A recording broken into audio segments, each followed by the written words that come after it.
Hello everyone, welcome back.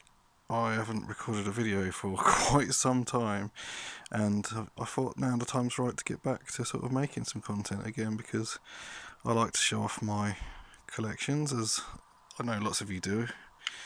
And yeah, this is my Studio Ghibli collection, plus extras, which I'll talk about at the end. But yeah, wow, what can I say? I absolutely adore Studio Ghibli. And or Ghibli. I don't know exactly how it's supposed to be said, but to me, it always feels like it should be Ghibli. But anyway, yeah, yeah, they're so dear to my heart. If you want to enjoy, the joys of life and the beauty of life, look no further than Studio Ghibli, because they really capture something in me that I can't quite explain in words as well. Like, a lot of it's beyond words. The animation is always absolutely superb. Um, the stories are fantastic. Whether they're fantasy or based in reality, as some of them are, they're not all fantasy films. They always seem to just pull something out in me emotionally. And yeah, if you want to just sort of cleanse your palate, and like I watch a lot of dark films sometimes, but Studio Ghibli is just the place to go to really cleanse that palate and, yeah, look at the lighter side of life. What makes life beautiful? Because life is beautiful, and I think they capture something. They also make me feel like, I can't explain it, but some films, when they finish, you're almost longing to go back into that world. Like, in a weird way, I can feel Ghibli films. I can feel them. And that sounds strange, but there's a lot of, like, I can see the odd similarity to like a Tarkovsky film, and I know that might sound a bit bizarre, but the way that he films nature, and the way that actually nature is such a heart at the heart of a lot of these films, there is a slight similarity, I think, and there's something to be said there. But yeah, they have that same sort of meditative quality, not in the same way. They are different. Tarkov's completely different, but I'm rambling, but they have that same sort of feel and texture to them, I guess. But now I've laid them out in date order, because the collection, for instance, like this, is numbered number 6, Laputa Castle in the Sky, when actually this was the first official Ghibli film. I'll talk about the extras after, because I will talk about 2 more films that I want to kind of include in this, although they're not strictly Ghibli, they kind of are as well. I know that sounds weird, but basically I've laid them out in the order that they actually came out in. So it does slightly irk me that the numbers are wrong, and actually when I put them on the shelf I keep them in this order, because I like to keep things in production order a lot, to see how our studio progresses and things like that. There's lots of different reasons for that, but anyway, I'm not going to review the films as such, but I will maybe express a couple of feelings about some of them, because some of these are just, well, they're amazing. So the first one, Laputa Castle in the Sky, came out in the 80s, I believe. I don't know the exact date, but it's, yeah, very good. There's some great action sequences, and this one is directed by Hayao Miyazaki, who's kind of like, I guess, like the godfather of these films. He's the director that people talk about a lot when they talk about Ghibli. There are other directors as well, but he really does make some fantastic films. They're not just great animations, they're great movies, they're great escapism, they're pure, like I say, there's some great action sequences in this, there's fantastic storytelling, there's I just, yeah, I could gush over these all day, but that's the first one, Laputa Castle in the Sky. Then we have a very gritty and dark, by the way, all these films I think have almost brought me to tears. Some of them more than others, and funny enough, the tears are for different reasons. This film broke my heart, completely broke my heart. Grave of the Fireflies.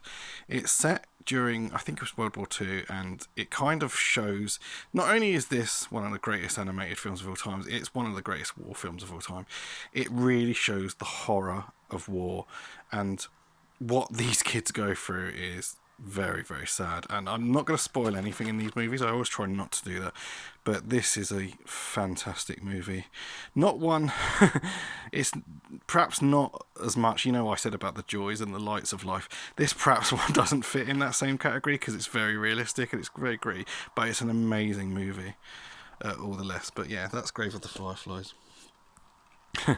My Neighbour Totoro. A lot of people, will know because Totoro himself is actually used as the sort of symbol, the sort of flag figurehead for Studio Ghibli, and a great movie. Captures. It's not just the fantasy. The fantasy kind of adds to the humanistic kind of relationship with the father and his children in this, and it's just an amazing movie. And yeah, this one really got me. Just the forest scenes and the nature, and yeah, really moving. And again, amazing animation. After that, you've got Kiki's Delivery Service, another great movie, kind of a coming of age / film about this witch here, Kiki. She, when they get to a certain age, they go off and they make a life of their own, and she has to kind of go through these trials, and it's like a turning point in life that we all go through, and I think that's what we resonate with so much in these characters, is what they go through is stuff that we go through in life as well. And I think, childhood in Totoro, it brings up your own childhood things, and that's why film's so powerful, and this is another great one. Hayao Miyazaki again, that one. This one's a different director. It's Isao Takahata. He's done a few films in the Ghibli line. I did like this.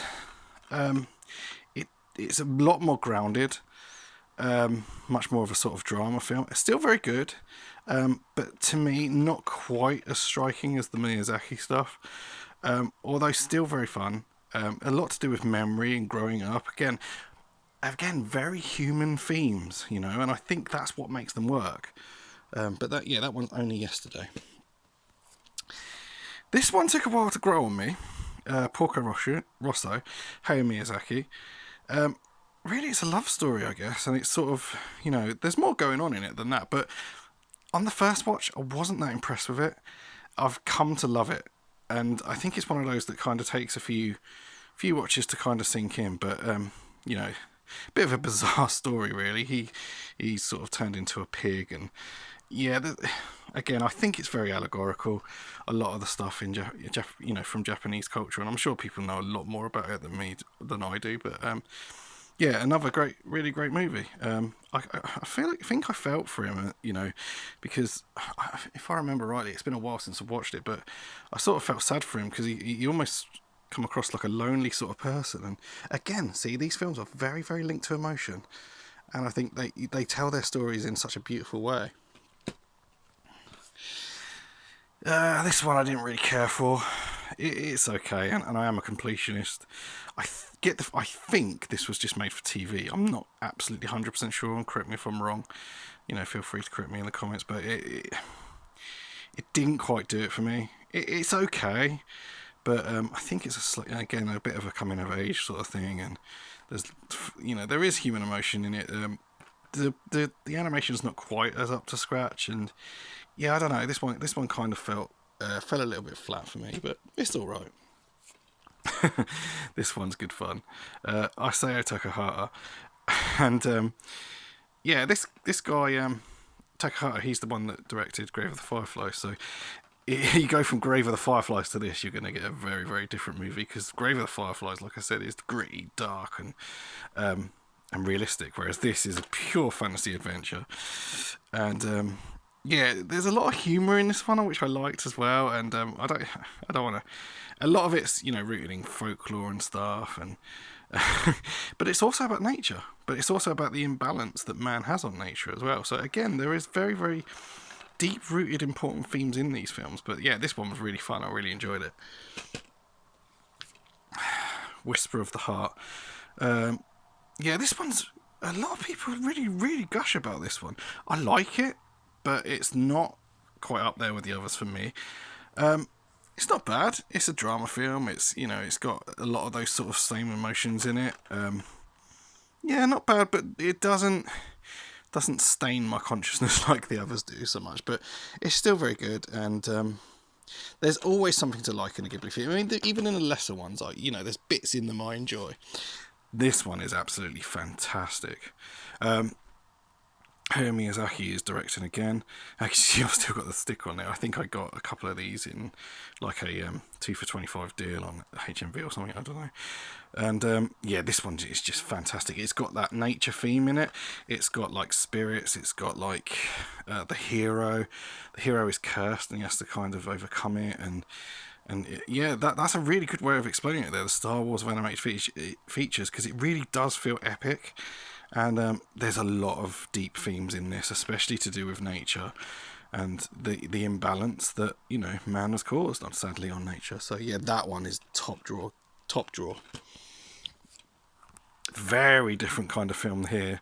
I only recently watched this one. Asaya Takahata again.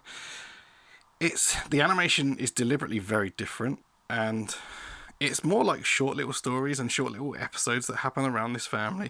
Very quaint, very fun, very cheery. Yeah, I liked it. Yeah, it was pretty good. I like that they tried something different. You know, they often have a formula with hand drawn animation, but you know, occasionally they will throw something a bit left field and do something a bit different. And yeah, I really liked that one. Wow. Well, you're going to get me gushing now, because this is probably, well, this is in my top probably 3 films of all time.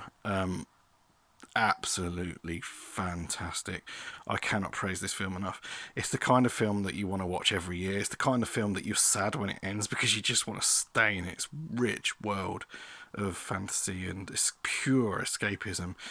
And there's so much. I might even do like a separate video just on this one, because this is just absolutely amazing, and it's loved by so many people. It's a fantasy adventure film.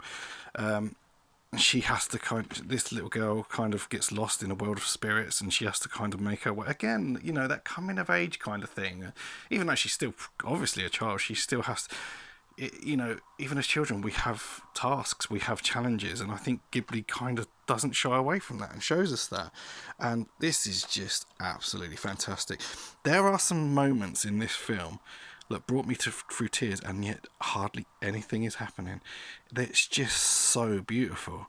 It captures so many feelings in me, this film. And there's a scene on a train where she's going to find this different person. And it's just the train journey, and it shows like all the intricate details of the water, the landscapes, and it's just, yeah, this is one like I just want to watch it straight away as soon as I look at this one. This is my favourite Ghibli and one of my favourite films of all time, if I had to pick. Excuse me. This one sort of linked to Whisper of the Heart. Really good. Really liked it. It's a bit different with its animation, not quite as sort of, still very good, but it's not a very long film. I remember that. It's very fantasy adventure. You know, it's about, you know, going to this kingdom of the cats, and yeah, that character there, that cat, he was in Whisper of the Heart. Yeah, really good. Really enjoyed that one. Not much to say on that. Just good fun. Another complete top drawer Studio Ghibli. Again, first time I watched it, I just liked it. It's grown and grown and grown on me, and I think it's just phenomenal. House Moving Castle. Again, this is Hayao Miyazaki. You know, you're seeing a theme here. The ones that I seem to gush over the most are by Hayao Miyazaki. He really does understand human beings. Pure fantasy adventure again. Spellbinding. Absolutely spellbinding. Just it's full of wizardry, spells, you know. A young girl gets aged into an old woman, and she has to try and find her way back, and there's always love, and the love in Studio Ghibli is not trashy love. It's true innocent love. They capture innocence really well. I need to rewatch this. It's been a while. This is made by Goro Miyazaki, who is Hayao's son, I believe, and I remember liking it, but it didn't blow me away. It's based on a set of novels by Ursula K. Le Guin, which are novels that are well lauded over. I think the animation was fantastic, but it didn't stay with me as much as the others. But again, I think it's one that people don't go on about a lot, but I think I'd like to watch it again. Ponyo. Absolutely beautiful. Innocent. Like I said, it captures all those things: love, innocence, fun, joys of life. And yeah, I really like Ponyo.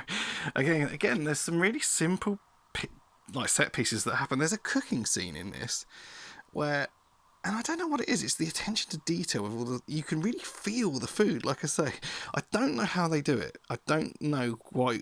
I wouldn't be able to explain the magic of Ghibli, but they definitely have a magic, and that one is really, really good. Now this is a different director, and I think he's one of the best non-Miyazaki directors. I'm just butcher his name, but Hiramasa Bayashi. He's made, I think, 2 films for them, and both of them have brought me to absolute floods of tears. They are so astoundingly beautiful. It's very much like it's based on or inspired by The Borrowers, about these little people that live. The animation is superb, and again, you really feel, and again, there's love. But again, not trashy love. Not even the love in these films isn't even always romantic. It's just innocence and how to, friendship. And this one brought me to tears. And every time I watch it, I just think it's absolutely stunning. This one doesn't have a slipcase, and I don't know why, and that always bothered me. There we go. This I just replaced the other day. I haven't even opened it. Look, it's still got the thing. From Up on Poppy Hill again. Goro Miyazaki. I remember really liking it, but I don't remember a lot about it. So it's one that I want to revisit. Again, not quite top drawer Ghibli, but still very, very good. I think it's very much a drama. There's not as much fantasy in this, if any at all. But I remember liking it, but I can't remember much about it. Nearly there now. The Wind Rises. Again, I liked it, but I need to rewatch it because it feels like there's a lot going on in this one. This is by Hayao Miyazaki. I think at the time he said it was going to be his last film, but of course I think he's coming back to do another one or something. But it's, again, a very grounded drama. The animation is absolutely superb again. I think it's based in the war times, and Miyazaki loves planes and aircraft and things like that. And I think this was kind of like his, I'm going to make a film that's got everything in it that I love, basically. And yeah, it's really, really good. I really need to see it again though, because again, I only watched it the once. A lot of these I watch sort of every year if I can, but this one I need to rewatch. The Wind Rises. Okay, we've got 2 more. The Tale of Princess Kaguya. This is very different animation. It's very sort of stylistically old animation. Again, I really liked it. I think it's based on a lot of folklore and stuff, and this is one that is by Asao Takahata again. Again, this is another one I think I need to rewatch. I liked it, but it didn't stay with me as strong as the others. But again, a lot of the others I've watched 5 or 6 times, when it's things like Mononoke and that. So that would be all. This is the other one that's by Yonebashi. Oh, it really, really made me tear up. It's stunningly beautiful. It's a bit of a mystery. I don't want to give too much away again in these films, but this is just, I love this so much. Yeah, just really good. As you can tell, I really, really love Ghibli. The other 2 I want to talk about just really briefly is Nausicaa of the Valley of the Wind. Again, doesn't have a slipcase. That annoys me. Don't know why. This is labelled number 1, but this one is kind of like, it's a fantastic film, by the way, Hayao Miyazaki. It's, yeah, it kind of sits outside the collection, even though they've included it in it, because it was kind of made just before Ghibli actually got formed. But it's still I think it's still the same team and stuff, so it's it's very early on. Very good movie. Again, there's that theme of nature being out of balance because of man. There's the heroine, the sort of female heroine. There's lots going on in this. It's very, very good. And the other one, this is kind of like a mixed bag of like different people involved. I think Studio Ghibli were involved, and also other people as well. I think it's slightly there was some French influence. It's very, very good. It's a hard one to explain because not a lot. It's visually stunning. There's not a lot of. It's almost like a silent movie, if I remember rightly. Very visual and very, very good. But again, I think I need to rewatch that. But that's not numbered, and it's not actually considered part of the canon. However, they were involved in it, so I kind of wanted to keep those two there. I wanted to just talk about them because they kind of are Ghibli, but they're kind of not. So yeah, as you can tell, I really, really love Ghibli films, and there is one that I'm missing that came out recently. Is Earwig and the Witch? So yeah, I need to get that one. That is very different. They've took a very different direction from that. I think that's their first sort of computer generated. I'm not sure how I feel about that. When I first heard about it, I wasn't sure, but I'll give it a go because it's Ghibli and I love them. And yeah, if you want if you want to get in touch with your feelings and you're a bit emotionally dammed up, to me, there's no better place to go than Studio Ghibli. Ta-da.